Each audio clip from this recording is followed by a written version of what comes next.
Thank you for coming. Today I'm going to talk about cultivating inclusive campus communities, fostering culture and belonging on an international campus. So first of all, I'm going to introduce myself.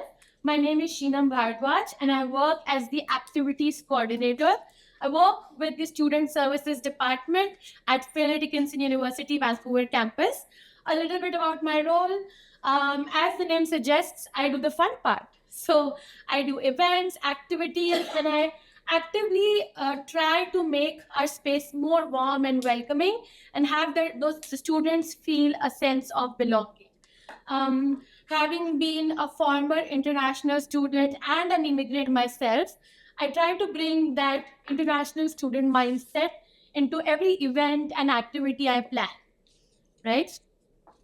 Okay, so I would like to start with the land acknowledgement. So the land on which FDU Vancouver community gathers is the unceded traditional territory of the Coast Salish peoples, including the territories of the Musqueam, Squamish, and Tsleil-Waututh nations.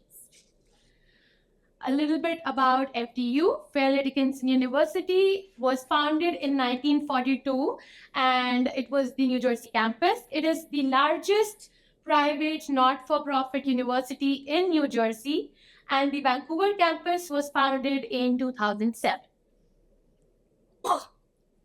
I'll give you an idea of what our student diversity looks like on our campus. So we have approximately 1,300 students. And as I said, we have a very diverse campus. So 99% of our students are international students with over 80 countries represented on our campus. So that's a lot of diversity. So the agenda for today is going to be, I'm going to talk about the holistic approach that FDU has towards student support. I'm going to talk a little bit about student engagement, mental health initiatives, culturally relevant programming, and then we'll discuss collectively the challenges and opportunities, and then we'll open the floor to Q&A. Hello. Okay, let's see a game. The game is called Stand Up If. So I'm going to read out very simple sentences and stand up if you've done these things. So ready? Okay. Stand up if your student population is over 50% international.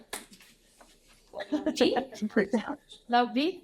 I know about you guys. Stand up if you've had samosas at a campus event. Have you? Have you? Yeah. Lovely. Next question. Stand up if you've planned an event on your campus. Better tell us all us. Lovely, lovely. So we can relate on that.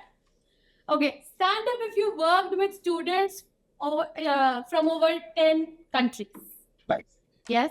You're all from a very diverse campus there. Stand up if you hosted a wellness or mental health activity this year. I mean, personally or institution? Institutionally. Lovely. Okay. So should I? Stand up if you've ever danced or if you've been pulled into dancing at a student celebration. Pulled into. Let's go. Stand up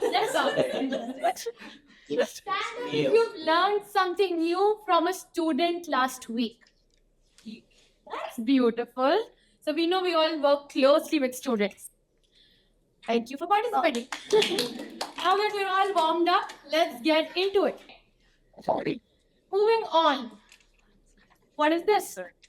Gymnastics.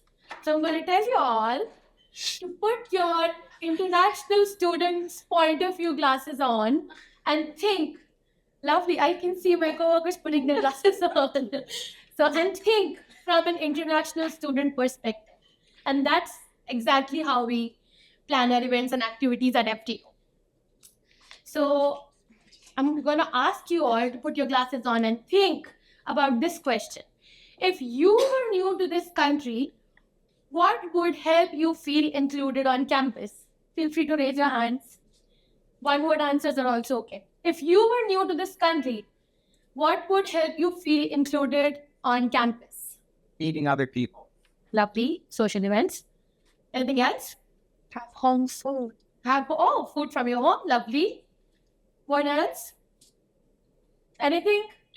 Okay, how many of you were? Oh, yeah, go ahead. People who have actually gone through this program who I can relate to. Lovely. Oh, lovely. Okay. Anyone else? So, how many of you have been international students? Quite a lot. So then go back to your student days and think, if you're new to this country, what do you seek? What do you expect? The sense of belonging. Lovely, so deep. Okay, I can share what I thought when I was a student. So when I was a student, I didn't want to change. I didn't want to leave my culture, my language, my food, my tradition behind just to blend in on campus. I just wanted to feel accepted. I didn't want a very big welcome gesture and then forget about me. I wanted consistent small gestures throughout the year to make me feel included, to have a sense of belong, right? Okay, so I'm going to talk about how FDU does it now. FDU has a very holistic approach to student support. I've divided it into three main categories. One, FDU works on enhancing student engagement through culturally relevant programming. Two, we focus on targeted mental health initiatives. And three, we have a commitment to celebrating diverse identities through inclusive activities. So let's talk about them.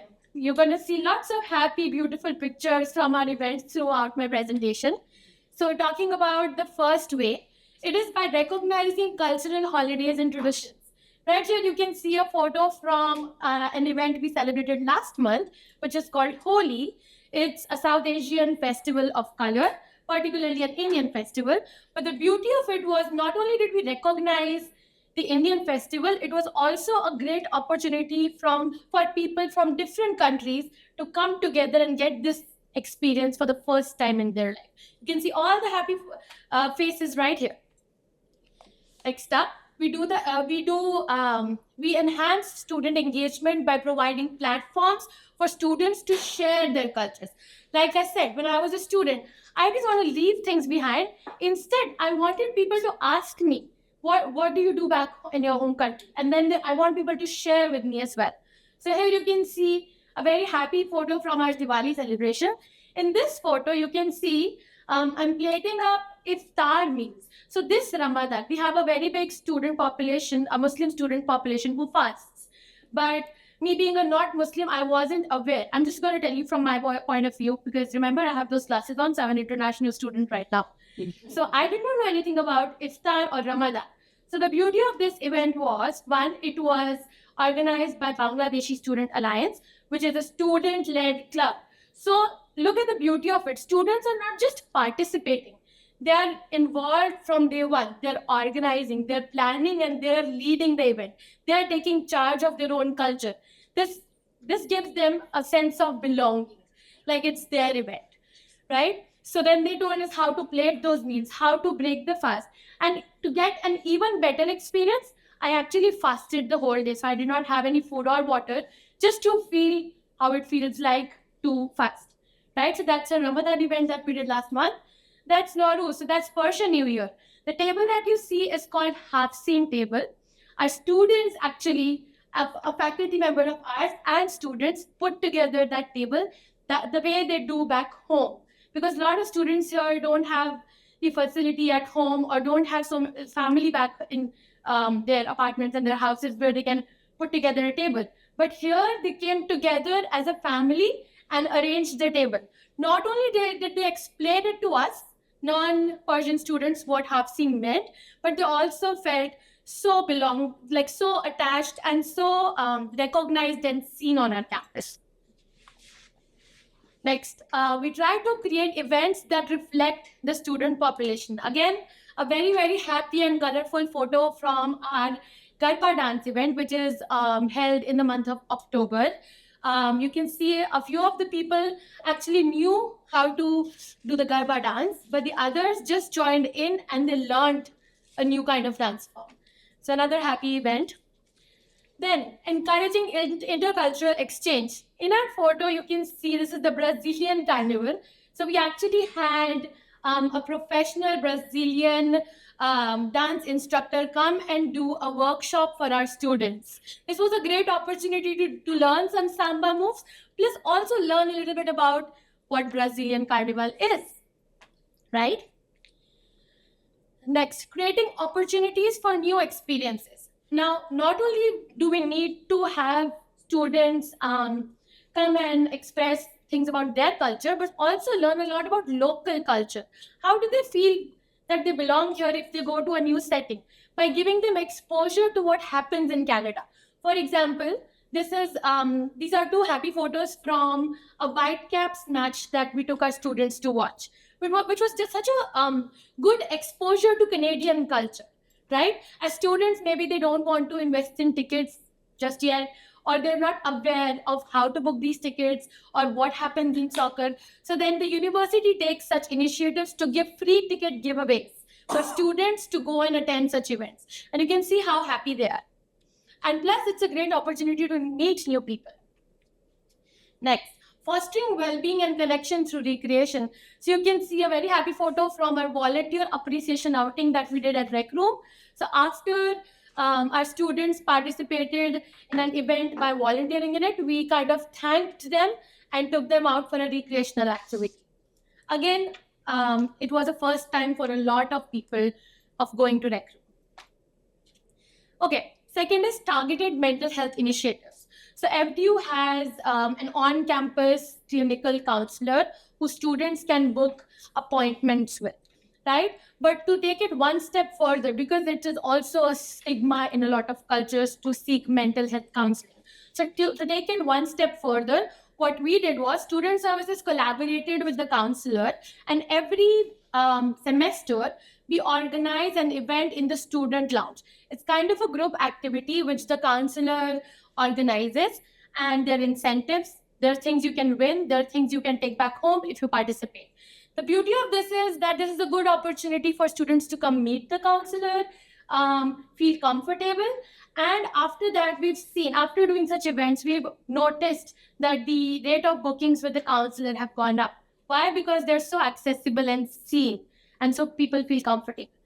Second, I would also like to mention that a lot of our staff and faculty members are trained in mental health first aid and empathy training.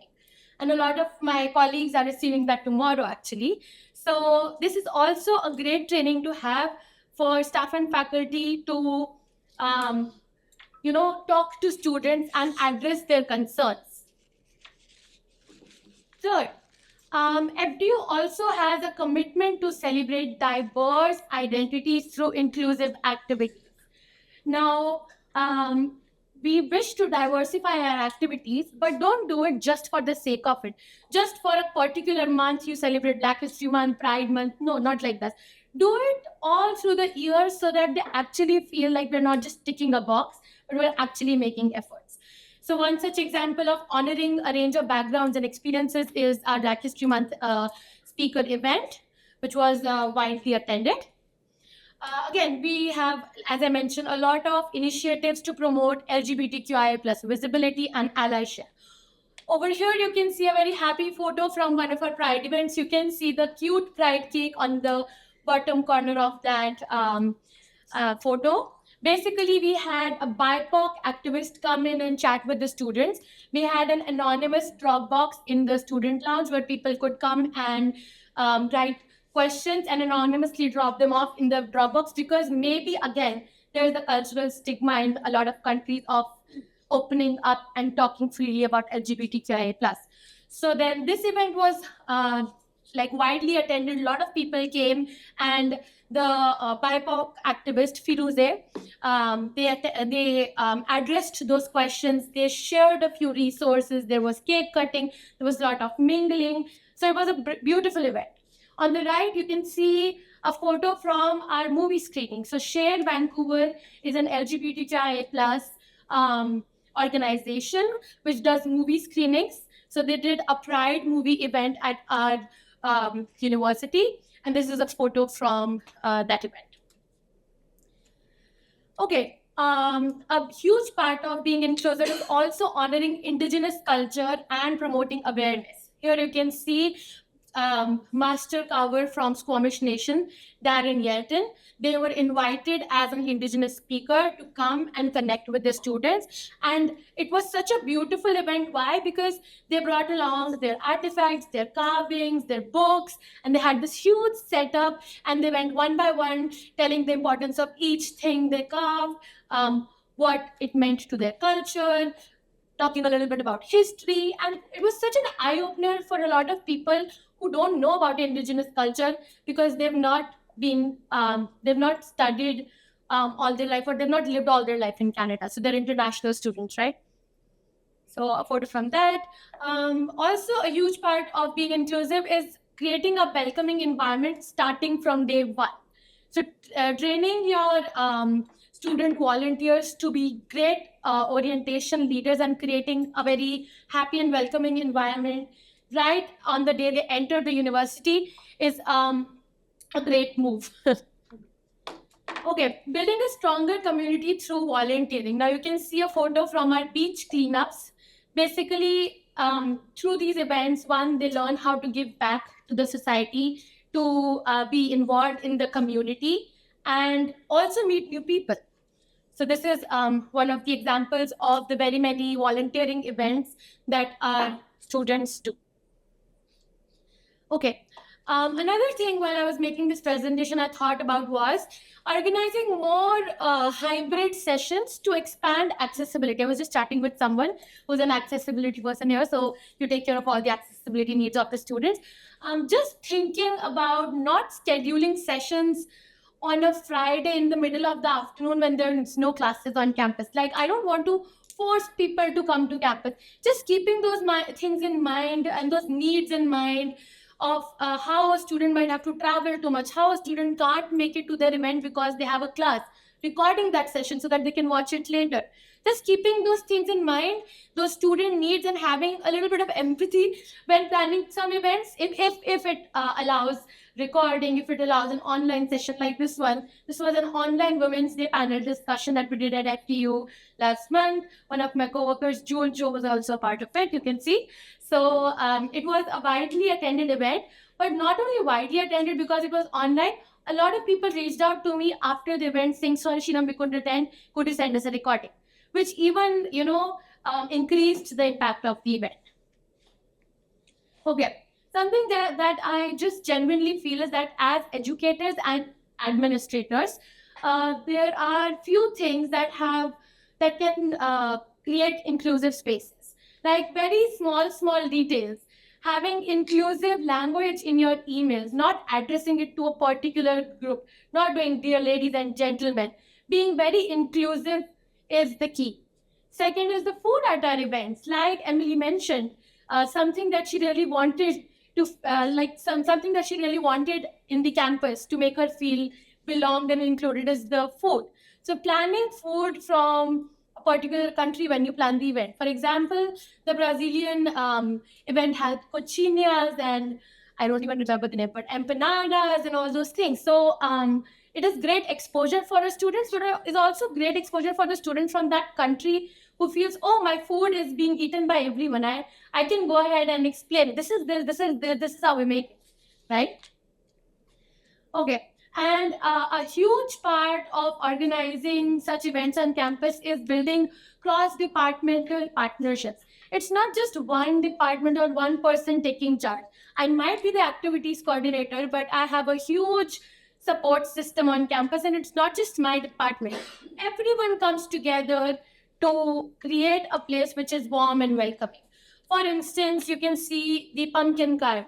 Myself included and a lot of other students had never carved a pumpkin before in their lives.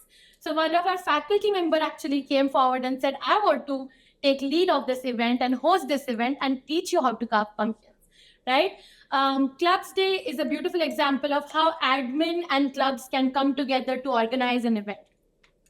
So this is our visit to Vancouver Queer Film Festival. So one of our faculty members had a contact with the Vancouver Queer Film Festival, and they collaborated with Student Services to organize an outing for our students and give away 10 free tickets to our students to go to this event, right? So again, a beautiful collab.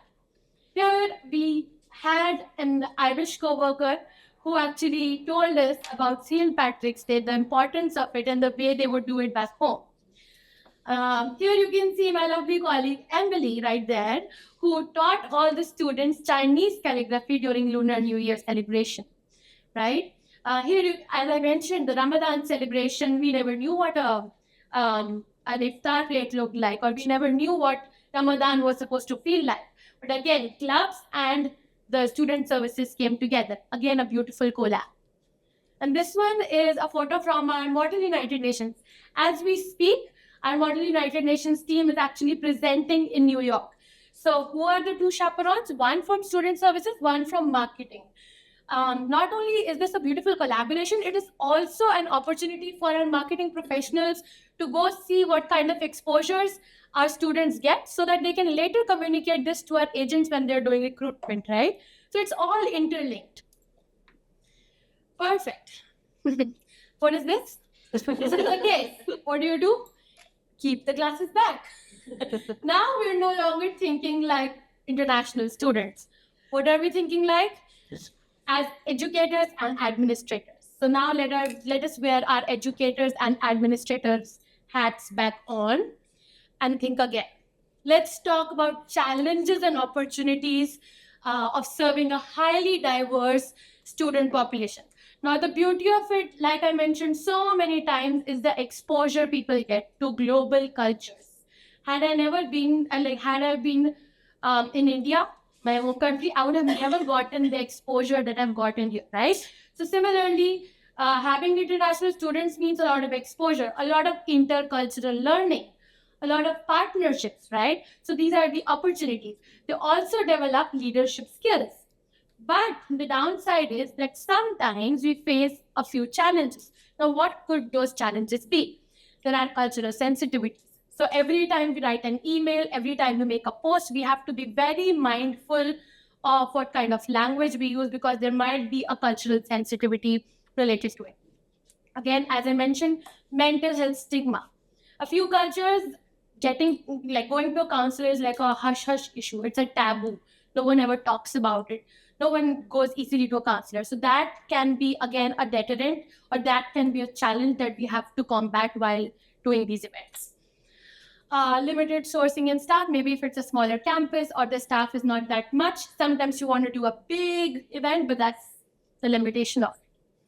And inclusion, not tokenizing. Now, at every point of time while we deliver such things, we have to make sure we're not tokenizing.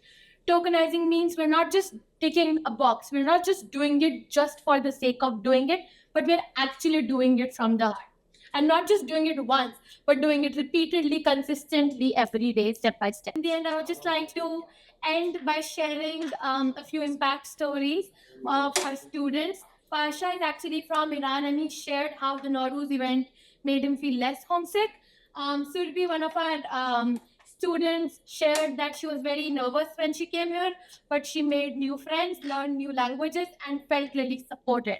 Parsa, one of our IT students, shared that he likes volunteering. So volunteering in cultural events enhanced his teamwork and leadership skills, and also helped him collaborate with different groups and take initiative.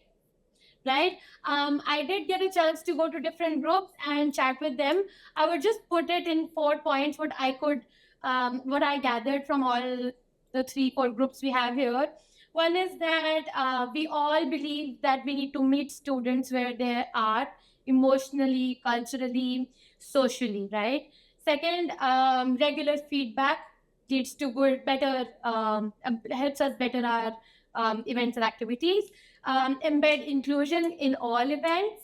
And last but not the least, co-create with the students and not just for them. Thank you so much. I'm going to wrap up my presentation. This is Lincoln. I have my business card right here. Feel free to reach out to me. I would love to connect, and I appreciate all of you coming to my session. Thank you so much.